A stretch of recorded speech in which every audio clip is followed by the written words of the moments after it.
To add the Ylancer URL with icon on desktop and taskbar using Microsoft Edge browser, navigate to the Ylancer website.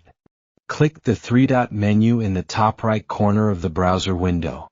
Although this option allows you to install the website as an app as well. However, to pin the website on taskbar, bring mouse cursor over the More Tools option.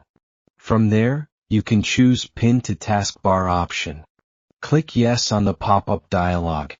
The website shortcut will be instantly added to taskbar on the bottom of desktop screen. To add Ylancer page link as desktop shortcut, resize the Edge browser to make your desktop visible. Then drag the security icon in address bar and drop it on your desktop.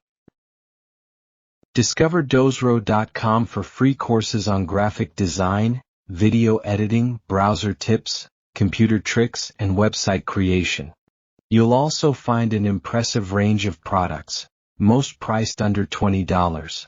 Don't forget to like the video and subscribe to the Dozro channel. Thank you for watching.